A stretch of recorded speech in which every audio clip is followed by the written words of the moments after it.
اس دنیا میں تکمیل خواہش نہیں ہوتی، اطمینان قلب ممکن ہے۔ تو قرآن جو کہتا ہے نا الا بذکر اللہ تطمئن القلوب،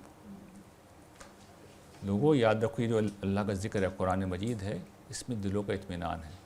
ومن اعرض عن ذکری فإن له معیشۃ ضنکا ونحشرہ یوم القیامۃ اعمی، کہ جو میرے ذکر سے، اس قرآن مجید سے اعراض کرتے ہیں، آپ نے اس ورلڈ ویو کو قبول نہیں کیا تو ہم اسے ہمیشہ تنگ زندگی گزروائیں گے۔ اب آپ سمجھے تنگ زندگی کا، اکثر لوگ اس آیت کا مطلب مجھ سے پوچھتے رہتے ہیں کہ بھئی یہ تو کفار بڑے مزے میں، غیر مسلم بڑے مزے میں ہیں، یہ تو فلاں ظالم ہے بڑے مزے میں۔ اس نے اپنے آپ کو خارج کے مرض کا شکار کر لیا ہے۔ خواہش پرستی اصل میں خارج کا مرض ہے۔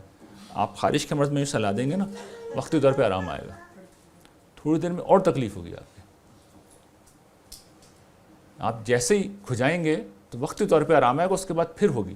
یہی ان لوگوں کا معاملہ ہوتا ہے، ایک خواہش کی تکمیل کرتے ہیں، وہ ٹریکشن ختم، یعنی انہوں نے جنسی آزادی کا راستہ کھول دیا تو اس سے کیا سب لوگ مطمئن ہو کے زندگی گزار رہے ہیں؟ کوئی نہیں گزار رہا۔ انہوں نے ہومو سیکچولیٹی الاؤ کر دی، اس کے بعد لوگ کیا مطمئن ہو گئے؟ نہیں ہوئے۔ اس لیے کہ اس دنیا میں تسکین خواہش ہوتی نہیں ہے، اطمینان قلب ہوتا ہے۔ اطمینان قلب کہاں سے ہوتا ہے؟ لا خوف علیہم ولا ہم یحزنون کی بادشاہی آ رہی ہے۔ اگر میری جیب میں کوئی پیسے نہ ہوں لیکن میری چیک بک کے اندر مجھے پتہ ہے کہ میں جس روز چیک کاٹوں گا، جس وقت چیک کاٹوں گا تو میں 1 ارب روپے کا چیک بھی کیش کرا سکتا ہوں۔ آج چھٹی ہے نا، اتوار کا دن ہے، تو آج تو نہیں ہوگا، کل ہو جائے گا، تو مجھے کتنا اطمینان ہوگا؟ آپ کو کتنا اطمینان ہوگا؟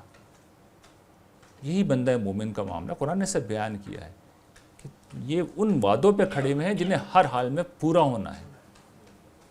وہ دن آئے گا، اس کے آنے میں کوئی شک نہیں ہے۔ قرآن یہی یقین دلاتا ہے، بار بار یہ یقین دلاتا ہے۔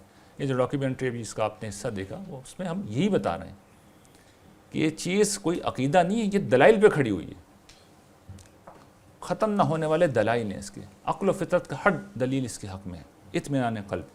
اور یہ نہیں ہے تو آپ ہمیشہ بے چین رہیں گے، پریشان رہیں گے، زندگی سے سکون، خوشی، خاتمہ سب ختم۔